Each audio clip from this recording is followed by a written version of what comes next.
Hello, I'm David Brown. I'm the Dean of the School of Health Professions. I'd like to extend a warm welcome to our Vice President and Chief Development Officer, James Gallo. Could you please stand, James? Okay. So if you see him, help him out. He's trying to raise as much money as possible for us. Thank you, James. Associate Vice President, University Student Services and Registrar, Scott Bowie. Scott, thank you. And you'll hear from Scott later. The faculty, staff, students, and friends of the school we're all here to celebrate approximately $310,000 in scholarships that have been awarded to over 115 deserving students. Let's give everybody a hand. I'd like to thank this year's scholarship committee because they get together and they decide who gets what and for how much. So they do a lot of work. It's chaired by Deneen Nastars. Deneen, are you here? I see respiratory therapy, but I don't see her. Oh, there you are, okay. And also present are Michelle Conley, Crystal Douglas. Where's Crystal? Okay, thank you, Crystal. Hank Theory, Hank Rod Welsh. Okay, and Lee McGomey, I don't think she's here. Is she here? And Nathan Nevelo and Jill Sanchez. That's our committee, scholarship committee. Let's give them a hand.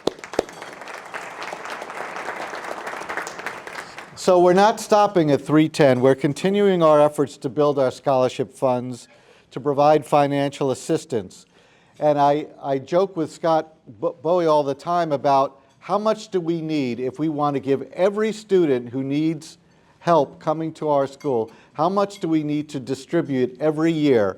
And he tells me it's approximately $1 million.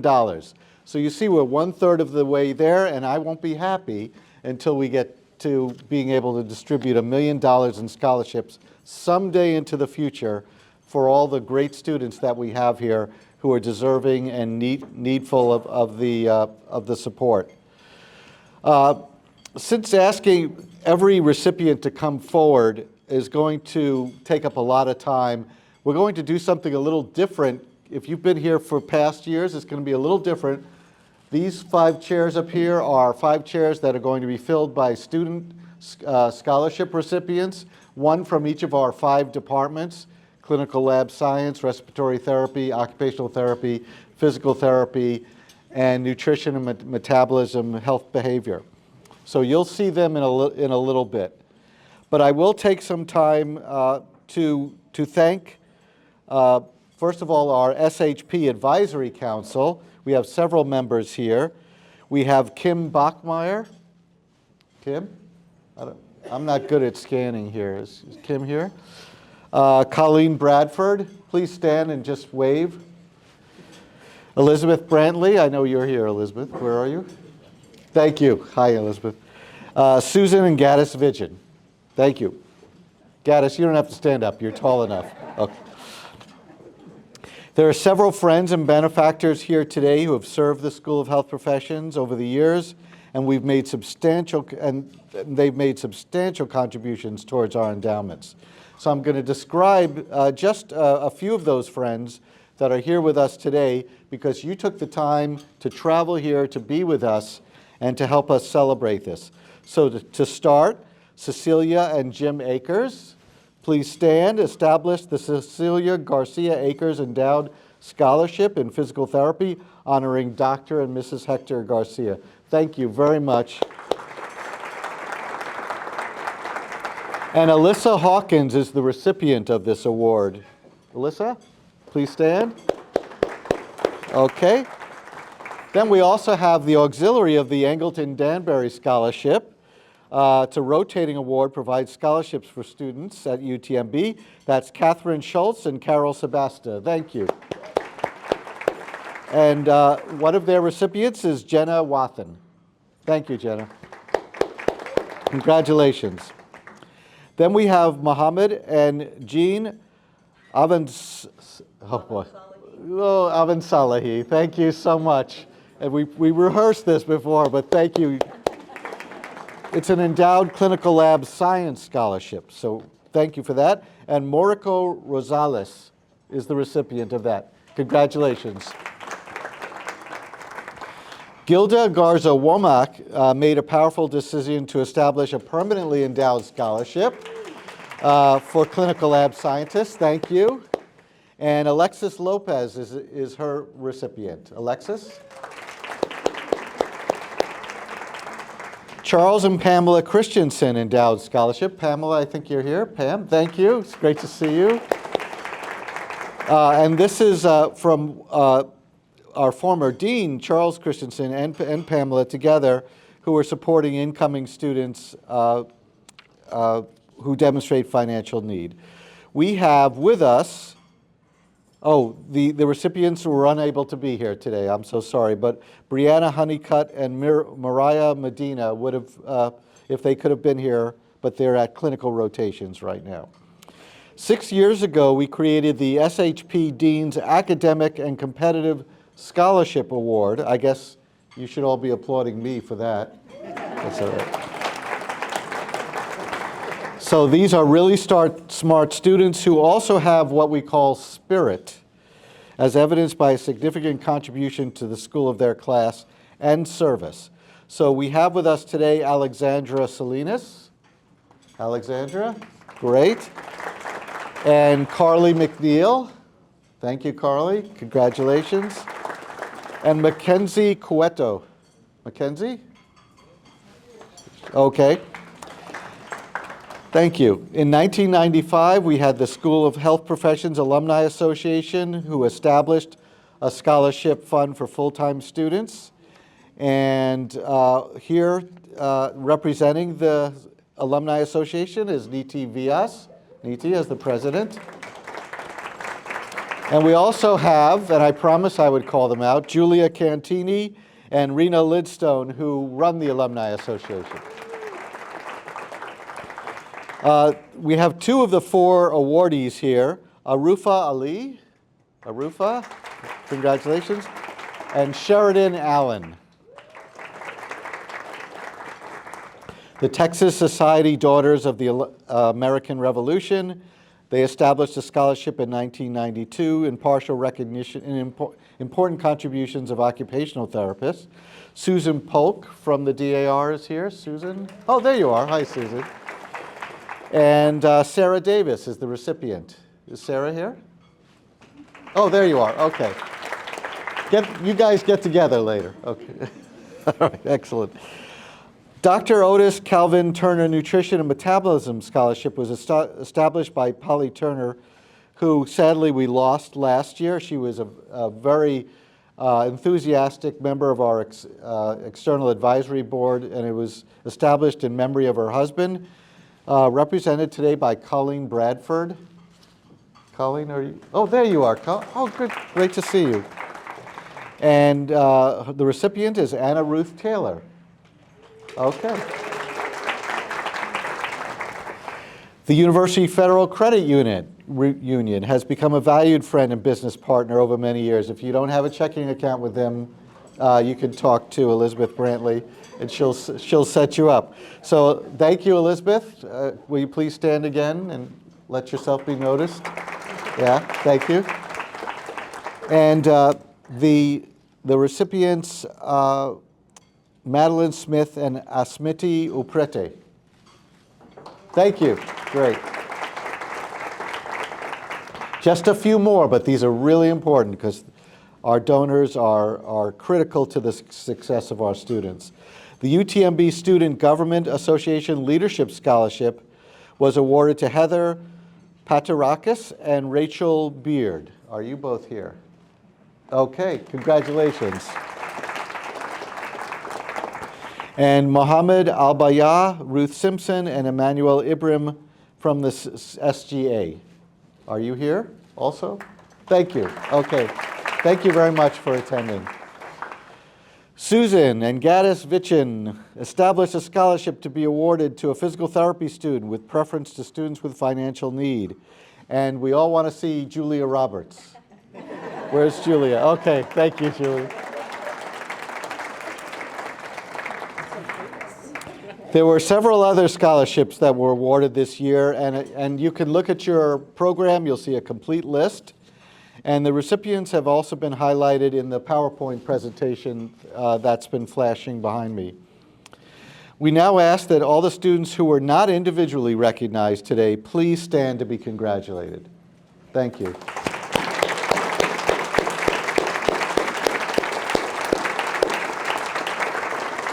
Okay, thank you. Please sit down. Now we get to a very important part of the program. This is where the food is going to be served. Okay?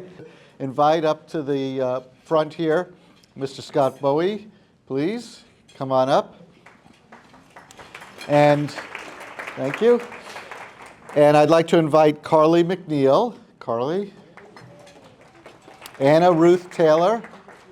Anna. Grace Hopkins, Haley Northcutt, back there, and Madeline Bowie. Okay. So Scott, I now pass the program to you. I will sit down and enjoy my cheesecake, if that's okay. Save some for me. All right. Good afternoon, everyone.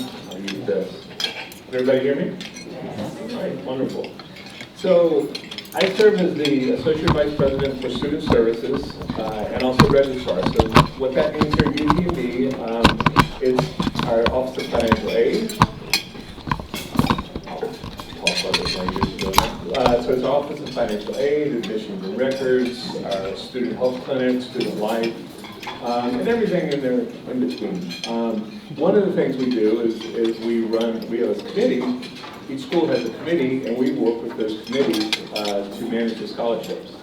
And so that is the scholarship application process, matching students with some of these scholarships, and then presenting that information to the committee.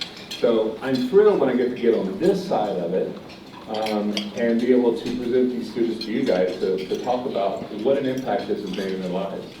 So without further ado, I have some questions we're going to go through with these students and let them talk to you and tell you how impactful this has been for them.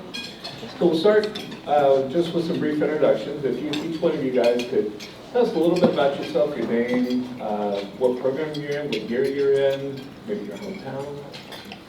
Madeline, you'll start. Hi, my name is Madeline Bowie. I'm a second-year master's student in the Medical Laboratory Sciences program, and I'm originally from Houston, Texas.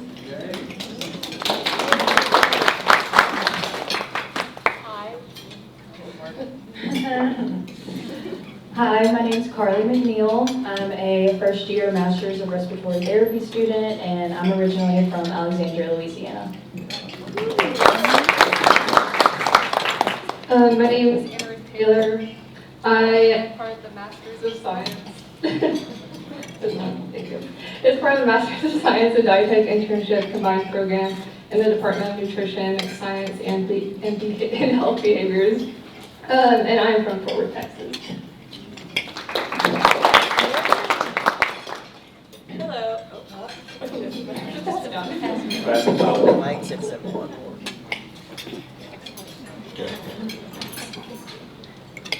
Hello, my name is Grace Hopkins. I am a second-year occupational therapy doctoral student, and I am originally from Indianapolis, Indiana.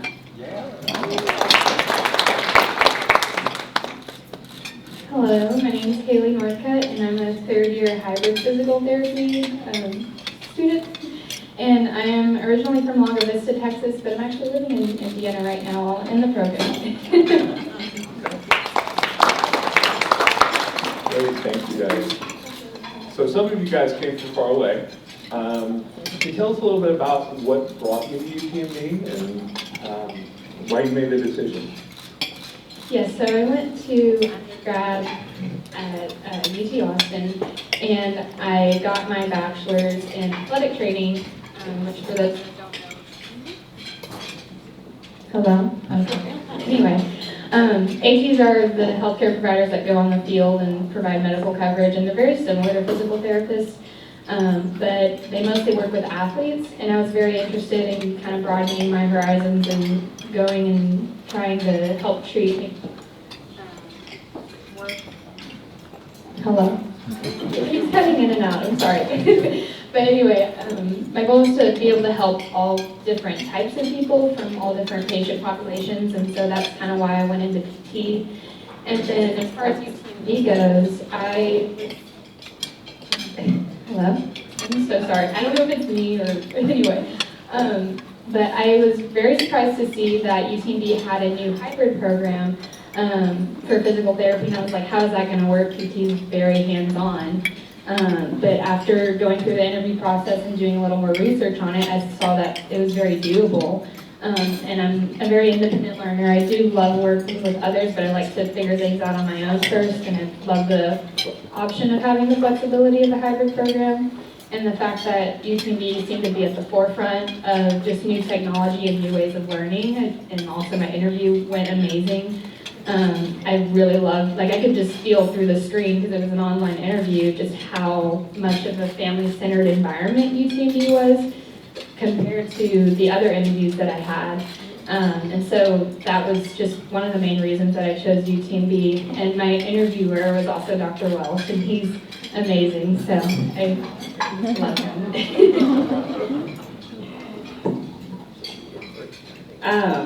So I chose occupational therapy. So I chose. Okay.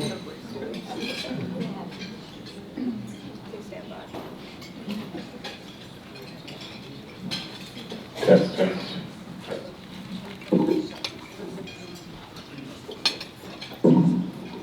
Okay, so I chose occupational therapy because you can do anything with occupational therapy.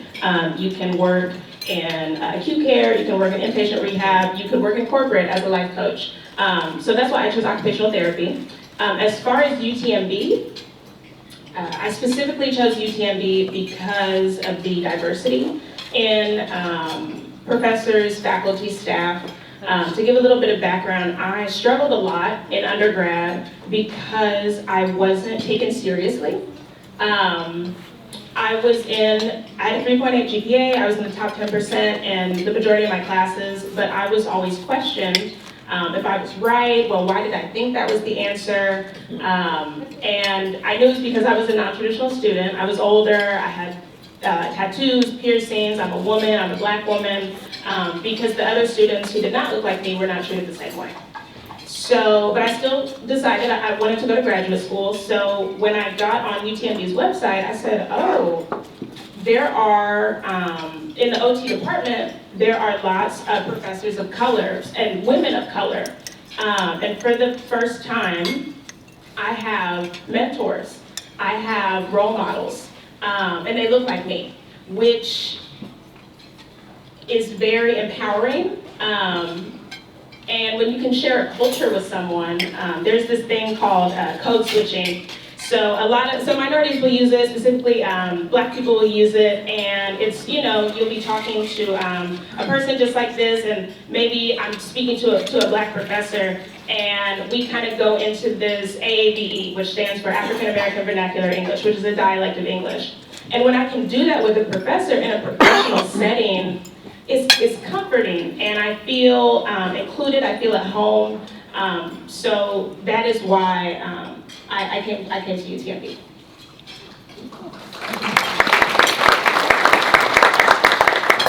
I went to the University of Houston for my undergraduate, so I've been in Houston for quite a while. I was originally drawn to Houston because of the Texas Medical Center, and just I really, really respect it. I know it's very renowned, one top, if not the top in the country.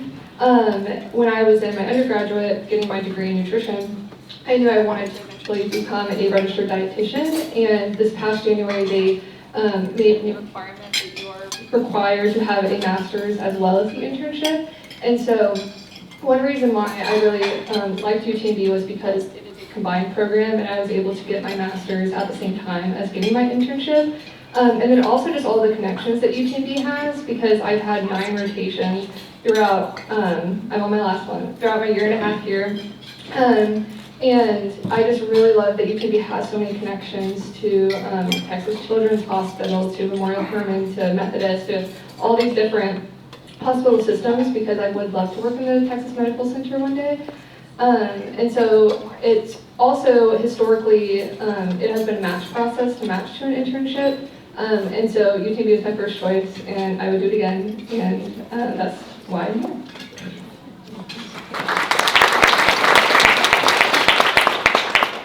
So, if you were to ask me a year ago on this very day if I would have moved to Texas, Galveston of all places, and be in a respiratory therapy program, master's of all things, I would have said that you were crazy. So, like I said, I grew up in Alexandria, Louisiana. I'm not sure how many people in this room know about that city. Yeah. But is this working? Is this working? Okay. It is a very underserved area. A lot of the towns around it are extremely underserved as well. And going to school in a place like that, you're not really introduced to a lot of different things other than, in the medical field at least, other than doctor and nurse. And so when I went to school, I always thought I'm just going to be a doctor. I didn't know anything else. That's all I knew. And I thought that up until pretty much last year. And when I started getting more exposed into the hospital and realizing the different, professions that there are and how important that they are, it made me want to start looking into different ones. And I realized that with my undergraduate degree, I could do something like this, and I didn't even know that master's programs existed in it because they don't have any in Louisiana. And so it took a few Google searches, and I realized, UTMB, I had no idea what it was, but realized it was an incredibly accredited university and somewhere that I felt incredibly honored to be able to attend. And it was terrifying because I am very young and I was moving to a different state all by myself and leaving my family and everybody behind, but I knew that it was the idea of coming here and the idea of pursuing this profession was put into my mind by God, and that is exactly what I followed, and now I'm here and I couldn't be happier to be here.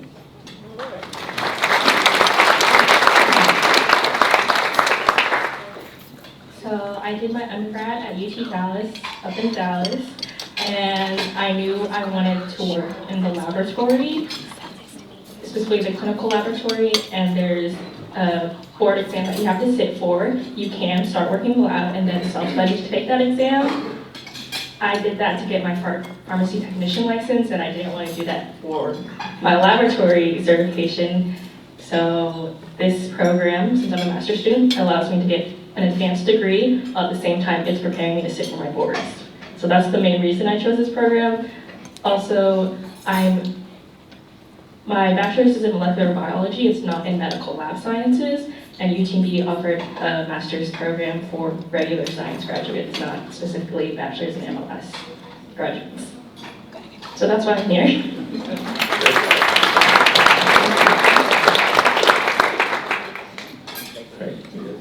All right.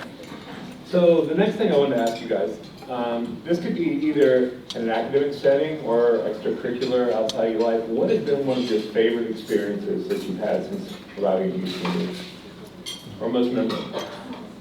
So this past summer, in July, I was able to attend the ADLM Association of Diagnostics and Laboratory Medicine Conference because UTB provided me a travel grant. I got to go to Chicago, I got to attend seminars from professionals from around the world, and I got to attend the floor exposition, which showcased all the latest and greatest instrumentation that is in the laboratory. So that was one of my favorite experiences so far here at UTMB.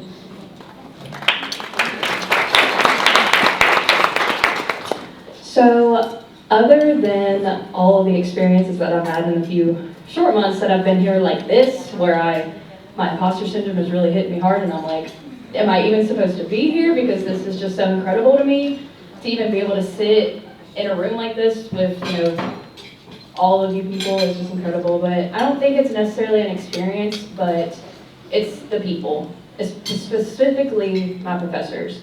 I didn't want to get all sappy, but a lot of them are sitting in this room right now, and just, you've never met more incredible people, honestly. People who care about your success, who care about your mental well-being, who care about just you in general. And to be able to have that along with such an incredible academic experience is something that I couldn't have, even dreamed of. So it's incredible, and I want to thank all my professors that are here and that are not here today.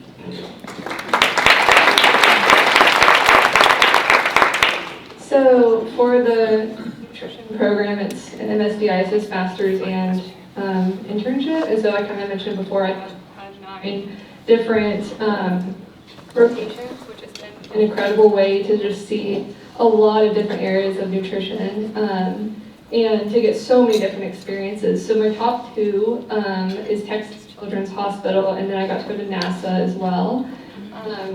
If you had told me a year and a half ago that dietitians work at NASA, I would have been like, that's so cool. But getting to go and like assist them with research and just see just so many different dietitians in so many different fields and just really broaden my horizons to what is available for me after I graduate. But also it's been fantastic for networking and really getting to meet so many people, whether they're dietitians or they're other healthcare professions. And so I feel like that's really prepared me well for the future, and those 2 have been my particularly favorite rotations.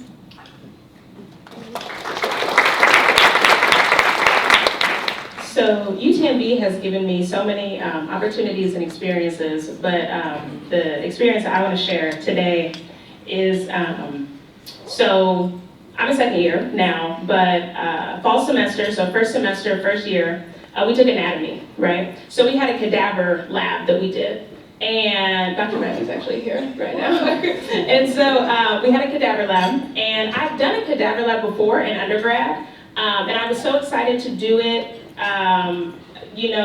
to feel around and all of that. But like mentally, I was excited and I was ready. But physically, I was feeling queasy, and I had to leave the room a couple times and go sit down, which, good on me, there was actually a boy who passed out into the abdominal cavity.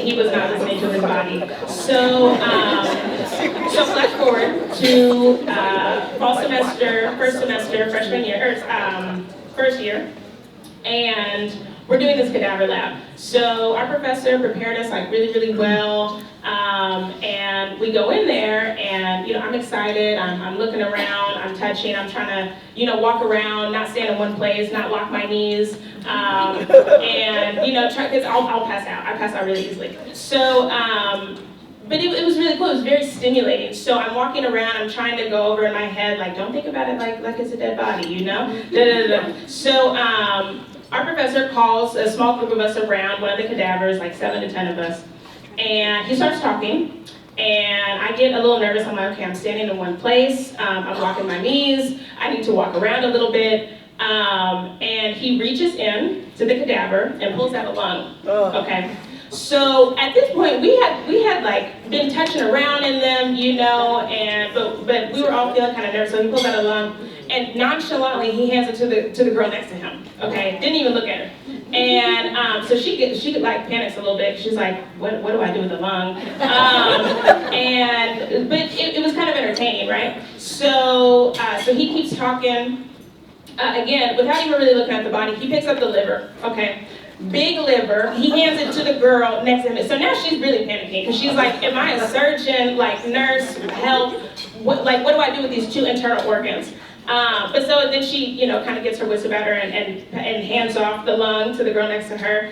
And then we kind of get interested, and we're feeling it, and we're squishing it, and we're, kind of learning, like, okay, these are the things that we've learned about in lab. And suddenly my queasiness was gone. I wasn't nervous, and it felt fun, and it felt, I don't want to say easy, because I don't want to curse myself, nothing is easy in this program. But it was, and I loved the professor that I had in undergrad, my anatomy professor, but the experience was very different. He was very cautious around us, which our professor in this program too was very cautious and made sure that we understood everything and all the protocols. But it was still a little bit like, y'all got it. Like, I trust y'all. Y'all made it to this doctoral program. You know more than you think that you do. And it was very empowering. I know I'm going to say empowering multiple times today. And that was a really beautiful experience to me. And it was funny, because this man was just handing off internal organs to students. But yeah, and our professors are absolutely brilliant, and they're a little eccentric too, which most brilliant people are. And it just felt very realistic. It didn't kind of seem like this imposter syndrome that you talk about. I feel like that's so real, especially as a first year. And like, am I supposed to be here? Do I have the skill set? And then it's like, yes, I do. My professor believes in me, so I should believe in myself. So that was one of my very favorite experiences.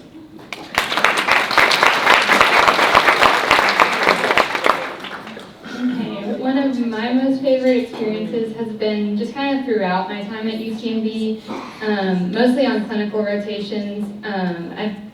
I went to an outpatient PT clinic for my first one and then an inpatient one this past summer. But I think just earning the trust of my patients and just really seeing my hard work in the clinic pay off just from them, like the discharges were always sad because they were like, bye, like thank you, like you've done such a good job, and just hearing that just makes you feel so good about yourself and very confident in what you've learned and what you've done just throughout my time at UTMB. And especially in the inpatient just setting, just because you have the patient's caregivers there too, and I worked with a patient who had had a stroke essentially for 6 weeks, and I got to see him really, really progress and really excel. And the last day he was there, we were all kind of crying because his wife was there and she was thanking me and hugging me, and it was a really sweet moment. And so it just seeing how everything's come together with my education and just being in such a supportive environment with UTMB and how everybody here is just eager to see each other succeed has just been one of my favorite experiences throughout. And even within all the hard work, I mean, we still go and like, because I'm here on immersion, so I'm very much here all day long from 8 a.m. to 5 p.m. and then we'll go play, like we'll play kickball or volleyball or whatever. And so we just have such a tight cohort and community, and we're all here to get work done, we're all here to support each other, but we're also here to have fun, except I always get hit in the face with balls whenever we go and play those sports. But just the community that UTMB has and the relationships that we create with the patients and caregivers and all the other healthcare professionals and workers in the hospital system and wherever we're at is just really phenomenal to me and one of my most favorite experiences.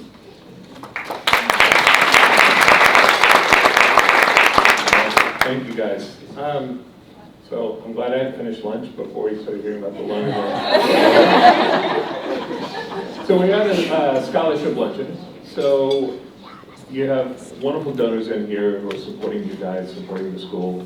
Can you tell us a little bit about what scholarships you received, or multiple scholarships if you did, and what kind of impact that has had on you? Yes, so I received the William T. Donahoe Endowed Scholarship as well as the SHP Silver Anniversary Scholarship.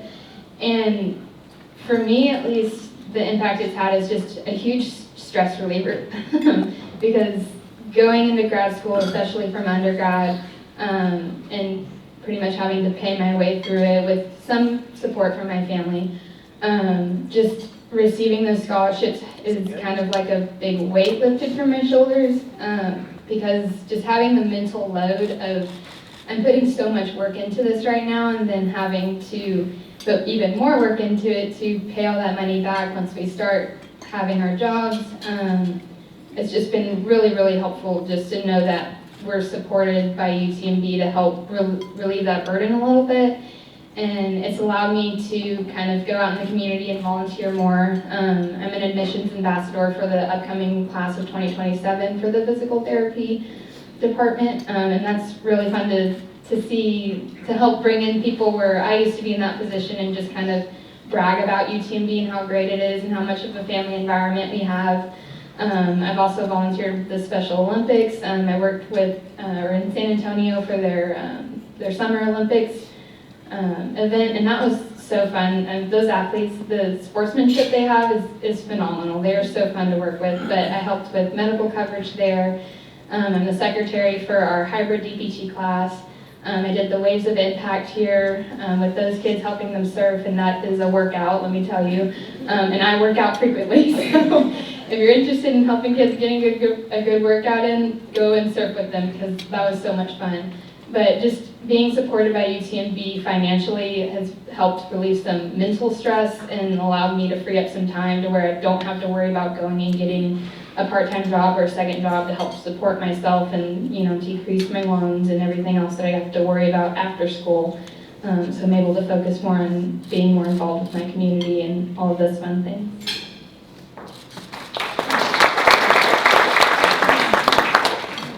So I am a recipient of the Robert K. Bing Scholarship, as well as the Sophie Lynn Ryden Scholarship, and I also am a recipient of the Needs-Based Scholarship. So I have been financially independent, living on my own since I was 17. I've been working to support myself since I was about 16. And my whole life, for the past 12, 13 years, I've always had to work. Always had to work. I battled homelessness in my teenage years, into my early 20s. And when I finally kind of got stable, I was working 3 jobs just to make ends meet. But you know, these minimum wage jobs, I didn't want to work them my whole life. So I said, okay, well, let me try to go to community college. So through some loans, I went to community college, eventually went to a 4-year university. But there's this vicious cycle of, to go to college, you need a lot of money, but to get a lot of money, you need a good job. But traditionally, to get a good job, you need a degree, and to get a degree, you have to go to college. But to go to college, you need, it was just this cycle. But through a lot of loans, I got through undergrad, and then I decided to pursue graduate school. And first, I received the Needs-Based Scholarship, and that I was finally able to take my foot off the gas a little bit on working. For the first time in 12, 13 years. That really, really helped, and I was finally able to get involved. I had never been able to do extracurriculars, volunteer, anything like that, high school, undergrad, even though I really wanted to, but I had to work. So I was able to start volunteering. I volunteered at the St. Vincent's Pro Bono Clinic all last year. I did the Spanish translation and Spanish co-treatment. And I got involved in different organizations. And so this allowed me to kind of build a resume. And once I built this resume, I was able to apply for these other scholarships, the Sophie Lynn Ryden Scholarship and the Robert K. Bing Scholarship. And I was awarded both of those. So now I have even more time to really get involved. And I mean, now I'm the chair of the Coalition for the Occupational Therapy Advocates for Diversity. I serve as the president of the student body for the National Black Occupational Therapy Caucus. I was invited to and joined Occupational Therapy's National Honor Society, Pi Theta Epsilon. And now too with the Robert K. Bing Scholarship, a requirement is to design and implement some sort of program. So what I chose to do is a pelvic floor conditioning and incontinence kind of therapy for women of childbearing years, or honestly all populations or all ages. But yeah, so now I finally have time to concentrate on what's important. And I made this life-changing decision to go to graduate school. So for the first time in my life, once I graduate, I will have credentials, I will have status, I will have stability, but I wouldn't even be able to get there without these scholarships. So that is how it has changed my life.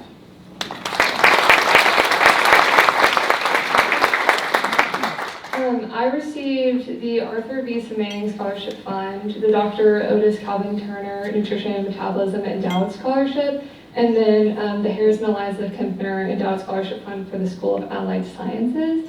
And these have been extremely helpful and such a blessing because when we're doing rotations and we're changing rotations a lot, it's a lot of change, it's a lot of turnover.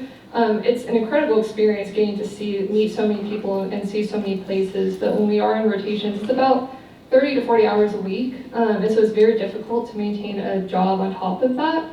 And so these scholarships have allowed me to not have to work and to fully focus on my courses and getting my master's and then also doing my rotation hours because it has been a fantastic way to learn about the field of dietetics, and I feel very prepared to enter the field of dietetics. And if I was having to maintain a separate job on top of this, I think that would really impact my studies and my performance. And so that's really allowed me to be proud of my accomplishments as well, because I've been able to devote so much time to it. And if it wasn't for scholarships, I would not have been able to do that. And then I've also been able to attend, I was able to attend a nutrition conference and expo in Grapevine, Texas in April. And if it wasn't for scholarship funds, I wouldn't be able to travel and go and to network and meet people and hopefully one day join committees and just learn so much and attend seminars. And so if it wasn't for those scholarship funds, I would not have been able to do those things on top of school as well.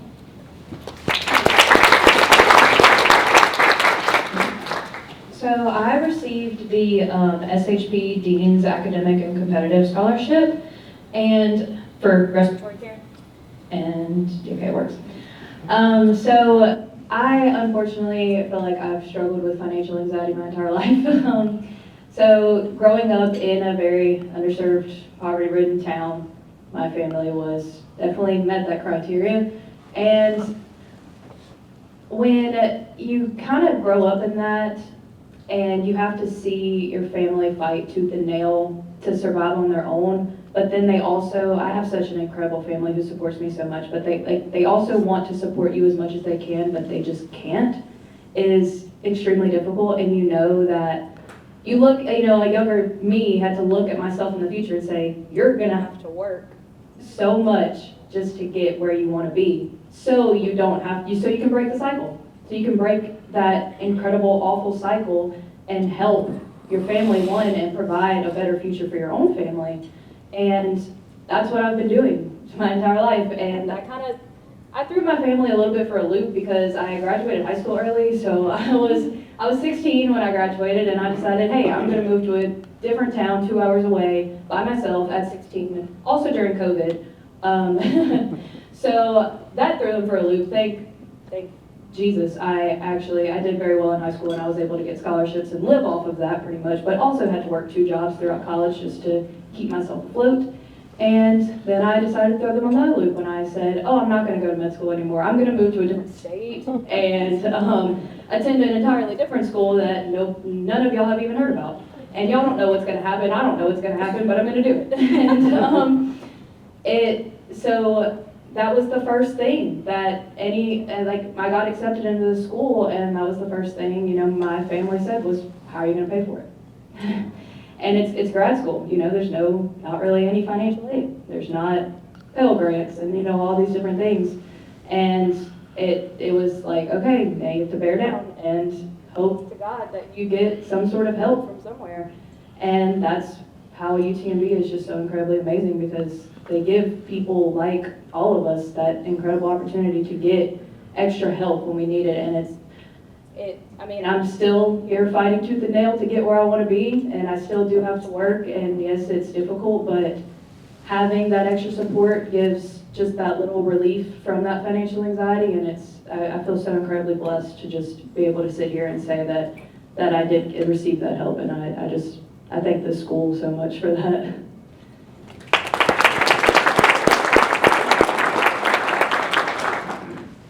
I received the Ruth Morris Endowed Scholarship.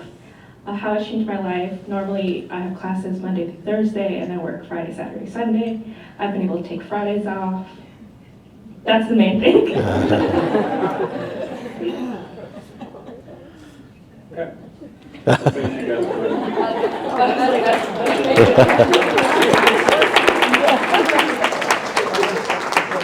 Thank you guys for sharing. You know, one thing that I think every other student in this room would probably say is they share your sentiments. It's the donors, the impact that it has on their lives. I think everyone, if they were sitting up here with you guys, would have so much stories. So with that, let me ask you one last question. I'll throw it out to the group. We don't have to go down the whole line. What message would you like, if you guys were talking to a donor or someone thinking about giving a gift to UTMB, what would you tell them?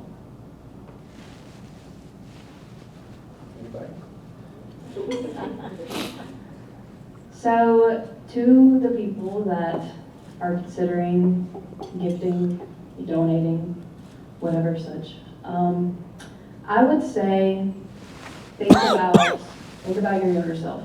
Think about the things that you had to go through, the things that you had to fight tooth and nail for to get to support your family, whatever your story is, whatever your journey was.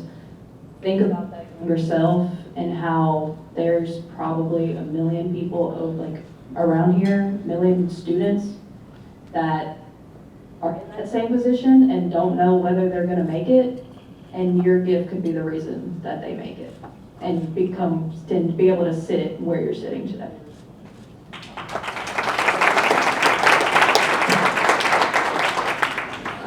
I think when I was thinking about this question, what really came to mind was that I kind of mentioned earlier, but for nutrition and dietetics, it's a requirement to complete a master's now to become a registered dietitian. And the world of dietetics is absolutely expanding and growing, and I'm so excited to see the future of it. But unfortunately, because of the master's requirement, that is hindering some people from entering the field. Because before it was just the internship. And so I think the master's requirement will absolutely benefit the field, but more funding is needed to encourage students to complete their master's and complete their dietetic internship to become dietitians. And so that would be my encouragement, is just for the field of dietetics specifically, for it to continue to grow and expand. It is very necessary to help those potential candidates financially.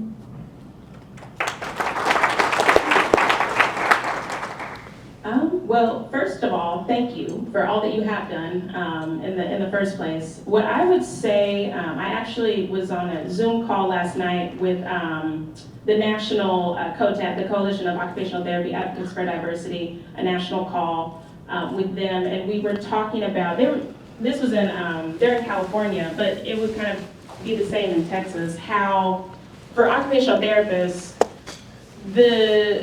the practitioners do not match the population as far as demographics. So there is a big need right now, like in California and in Texas, for Spanish-speaking occupational therapists. And I'm sure it's the same with, honestly, every medical professional or medical profession. So I think that in giving a scholarship and donating this money, it could go to, I mean, like me, to a student that could possibly diversify the population of medical professionals that can serve these populations that need so much attention. Because yeah, it was hard statistics, and I was just like, wow, this is this is a big deal, and it needs to be addressed. But thank you for all that you've done, first of all.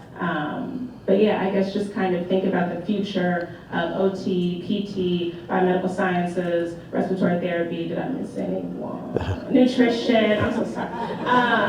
So yeah, just to kind of to really think about these populations that we're serving, to make sure that we're doing the best that we can.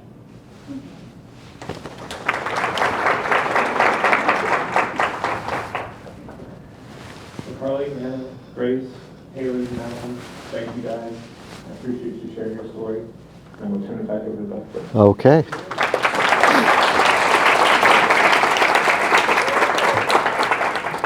Thank you, students, for participating in this panel discussion. Thank you, Scott, for leading. Thank you all. Thank you for returning the microphones, because you could actually sell them and it'll help you get through school.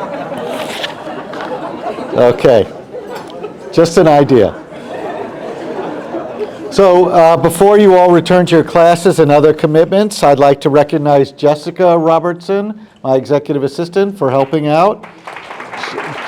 Jacqueline Garcia, and Priscilla Juarez, who did the whole thing. She organized everything. We also had assistance from Kyle Beatty, Judy Wolf, Matt Malero, Joey McClusker, Erin Moriarty, and Rosie Ruiz. Can you all stand, please? Yeah. Takes a great team to coordinate these awards.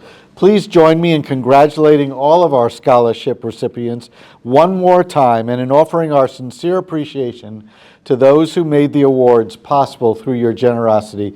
Thank you for attending and have a great afternoon.